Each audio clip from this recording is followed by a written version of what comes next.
सबसे पहले आज बच्चों को कहना चाहता हूं कि आपकी लड़ाई में एक काम जरूर करें कि भारत के CGI chief justice of India को लेटर जरूर लिखें और उनसे एक सवाल पूछें। ये जो आप देख रहे हो ना, ये फैसला अभी 2024 नवंबर में उन्होंने दिया है। राजस्थान हाई कोर्ट की एक भर्ती हुई थी 2009 में और उस भर्ती के 75% कंप्लीट होने के बाद में नियम बदले गए थे, जिसमें कुछ बच्चे वंचित रह गए थे। वो बच्चे राजस्थान हाई कोर्ट गए, वहां खारिज हो गया। फिर 2013 में सुप्रीम कोर्ट गए और 13 से केस चलते चलते 2024 में निर्णय दिया गया कि नहीं भैया, इनको ज्वाइनिंग दो और भर्ती के नियम नहीं बदले जा सकते। तो आज चीफ जस्टिस ऑफ इंडिया से पूछें, ये हाई कोर्ट का भर्ती प्रक्रिया का मामला था, वहां वकीलों और जजों के बच्चे जाते हैं, तो उन्होंने न्याय कर दिया अपने बच्चों के साथ। इनसे पूछा जाए सेम केस 2019 में और 22 में भर्ती प्रक्रिया वाले बच्चे जिन्होंने एयरफोर्स वालों ने 100% प्रोसेस पूरा कर दिया था, जिनकी ज्वाइनिंग बाकी थी। 1.5 लाख आर्मी एग्जाम वाले बच्चे जिनका फिजिकल मेडिकल 75% कंप्लीट हो गया था, उनको इसी सुप्रीम कोर्ट ने किस तरह उस केस को खारिज किया। ये जो दोगला व्यवहार है ना, एक बार चीफ जस्टिस इंडिया से आप जरूर पूछें। और जो बच्चे लड़ रहे हैं, आज जो ट्विटर में ट्रेंड चला रहे हैं, आगे इस वीडियो को आप पूरा देखें और उनका साथ दें, आस ना छोड़ें। जय हिंद, जय भारत, वंदे मातरम। मैं रविंद्र फौजी। साथियों, आज एक महत्वपूर्ण सूचना। आज शाम 5 बजे से 7 बजे तक ट्विटर पर एक ट्रेंड चलाया जा रहा है, जिसका ये हैशटैग होगा जस्टिस फॉर जवान। ये जो आप देख रहे हैं जस्टिस फॉर जवान, तो मैं चाहता हूं इसमें ज्यादा से ज्यादा भाग लें। ये किस लिए चलाया जा रहा है? आप सभी को पता है कि 2019 से 22 के बीच की जो भर्तियां हुई थी आर्मी, एयरफोर्स और नेवी की, उन भर्ती की लगभग 75% पूरी प्रक्रिया करने वाले, हालांकि एयरफोर्स के 100% प्रक्रिया पूरी करने वाले बच्चों की वो भर्तियां कैंसिल कर दी अग्निवीर योजना आने के बाद में। हालांकि ये केस हम हाई कोर्ट, सुप्रीम कोर्ट तक गया, लेकिन ना ही कोर्ट ने सुना, ना ही सरकार ने सुनी। और बहुत से बच्चे तो रास्ता बदल चुके हैं, लेकिन कुछ बच्चे अभी भी लगे हुए हैं। और ये बिहार से इनका दोबारा मूवमेंट शुरू हुआ है, इन्होंने पहल की है। तो जो बच्चे अभी भी इंतजार कर रहे हैं, वो कृपया कर इसमें ट्रेंड में शामिल हो और सरकार तक अपनी आवाज पहुंचाएं। एक चीज मैं कहना चाहता हूं, यहां हमारे देश के न्याय सिस्टम के ऊपर बात कहना चाहता हूं।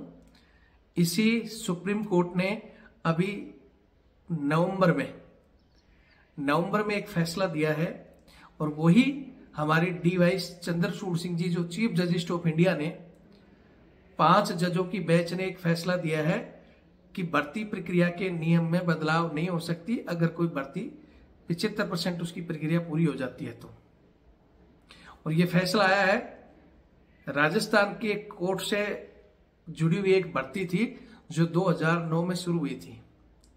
और भर्ती प्रक्रिया शुरू होने के बाद में उसमें साल के बाद में कुछ बदलाव हुए थे, जिसके कारण कुछ बंदे भर्ती प्रक्रिया से बाहर हो गए, जबकि उन्होंने 75% प्रक्रिया पूरी कर ली थी। और उन मात्र 3 लड़कों ने हिम्मत करके हाई कोर्ट में केस डाला और वो हाई कोर्ट में केस खारिज हो गया। फिर वो सुप्रीम कोर्ट पहुंचे और सुप्रीम कोर्ट में 2013 से वो केस चल रहा था, लेकिन उनकी सुनवाई नहीं हो रही थी। मामला लंबित रहा और नवंबर 2024 में यही चीफ जस्टिस ऑफ इंडिया ने और 5 जजों की बेंच ने डिक्लेयर किया कि भैया, सरकार ऐसा नहीं कर सकती। किसी भी भर्ती प्रक्रिया को अगर 75% वो कंप्लीट होगी तो आपको उन बच्चों को उनका हक देना पड़ेगा। और उन बच्चों को जो भर्ती प्रक्रिया में वंचित रहे थे, जिनके 75% अंक थे 75% भर्ती में, उनको ज्वाइनिंग का आदेश इसी कोर्ट ने दिया है। लेकिन यही हमारा हिंदुस्तान का दोगला कोर्ट जिस केस को हम लेकर सुप्रीम कोर्ट में गए, आप सभी को पता है कि ये केस सुप्रीम कोर्ट में हम लेकर गए थे और वहां यही डीवाई चंद्रचूड़ सिंह जी जिनके पास हमारा केस लगा था। लेकिन उस समय कुछ परिस्थितियां ऐसी पैदा हुई कि हमारे कुछ लोग हाई कोर्ट में पहुंच गए, दिल्ली हाई कोर्ट में, कुछ कहीं अलग जगह, कोई चंडीगढ़ में पहुंच गया और सेना ने हवाला दिया सुप्रीम कोर्ट में कि साहब ऑलरेडी ये केस हाई कोर्ट में पहुंच गया और सबको एक जगह इकट्ठा कर दो, हम एक जगह जवाब दे देंगे। और डीवाई चंद्रचूड़ सिंह जी ने कहा कि बच्चों का भविष्य है इससे जुड़ा हुआ, और इस केस को दिल्ली हाई कोर्ट में ट्रांसफर कर दिया। और फिर दिल्ली हाई कोर्ट ने बहस जितनी भी चली, सब कुछ चला, उसमें बच्चों की तरफ स्पष्ट बार बार जो वहां से अपने आर्मी के जो वकील आते थे, ऐश्वर्या भाटी जी, सोलिसिटर जनरल, एजी जो भी आते थे, उन सबको बार बार जज महोदय ये कहते थे कि हम बच्चों का भविष्य खराब नहीं होने देंगे और आपको ज्वाइनिंग देनी पड़ेगी, भर्ती करानी पड़ेगी। ठीक है, आपकी योजना बाद में आई है लेकिन पुरानी भर्ती कंप्लीट कराओ। ऐसे बहस होती थी, लेकिन एकाएक आप सबके सामने आपको पता चला कि रातों रात क्या हुआ और क्या नहीं, जज महोदय ने वो कैंसिल कर दिया। फिर कुछ लोग सुप्रीम कोर्ट में भी गए थे और वो मामला वहां भी रिजेक्ट कर दिया गया। तो आज मैं बच्चों को कहना चाहता हूं कि बहुत से बंदों ने अपने रास्ते बदल दिए, लेकिन कुछ बंदे लड़ रहे हैं, तो आप उनका साथ नहीं दे सकते तो कम से कम समय निकालकर ये 2 घंटे के जहां भी कहीं बैठे ट्विटर ट्रेड में शामिल रहें।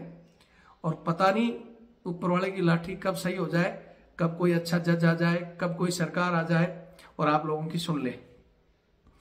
इस केस को या तो सरकार और या जज चाहे तो मिनटों में बच्चों को न्याय दिला सकते हैं, लेकिन हिंदुस्तान की सरकार, ये नेता अगर पूरी संख्या के साथ आप लोग आए होते तो, क्योंकि ये सरकार चुनी हुई सरकार समझो या विपक्ष पक्ष समझो, जनता का माहौल देखती है कि जनता ज्यादा है, वोट बैंक कहाँ है, वहां आपके गलत निर्णय भी मान लिए जाते हैं। और जहां आपकी संख्या नहीं है वहां आपका हक भी छीन लिया जाता है। जैसे 1.5 लाख आर्मी एग्जाम के बच्चों का और एयरफोर्स ज्वाइनिंग का, इनका भर्ती ऐसे कैसे कैंसिल कर दी। और उसका कारण क्या था? सबसे बड़ा कारण तो ये रहा कि इनके माँ बाप इनके साथ नहीं आए और हमारे एक्स सर्विसमैन, उन्होंने ध्यान ही नहीं दिया। क्यों? उनको क्या लेना था? लेकिन वो ये नहीं पता है कि जवान किसानों के बच्चों का भविष्य था, ये देश की सेना से जुड़ा हुआ भविष्य था, जो अग्निवीर योजना के परिणाम भविष्य में आएंगे।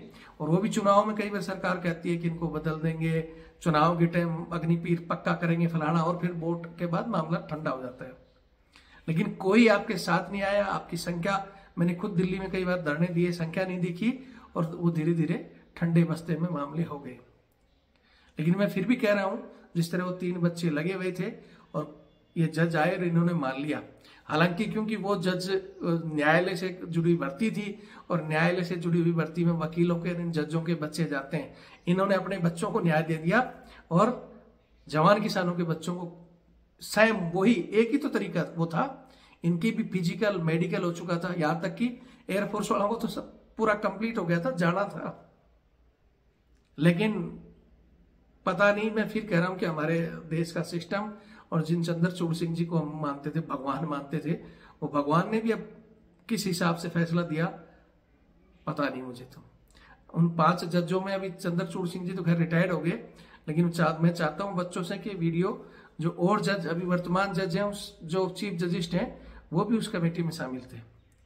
तो ऐसी चीजों पर क्यों नहीं वो स्वतः संज्ञान लेते, या इन बच्चों के जो ये बच्चे लगातार बिहार से मूवमेंट शुरू हुआ है, जो अपने चीफ मिनिस्टर को लेटर भेज रहे हैं, फिर अगली कार्रवाई में ये अपने सांसदों को और फिर प्रधानमंत्री को सब जगह देंगे।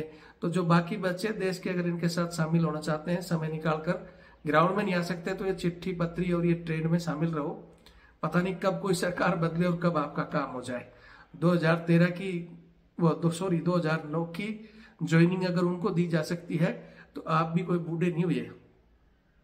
लेकिन वो बस सेना का मामला बताकर ठंडे बस्ते में डाल दिए गए और सेना के कुछ चमचे अफसर टेबल बजा बजा कर कि अब तो इनकी उम्र निकल गई, फलाना निकल गई, हम ये करेंगे वो। उन्होंने सारा फौज को सिर्फ MP MLA बनने के लिए और सरकार की चमचागिरी के चक्कर में इन निर्दोष बच्चों का और इनके माँ बापों का भविष्य बर्बाद कर दिया, इनके गले काट दिए, समझो इनको। लेकिन उसका फल वो जरूर भुगतेंगे।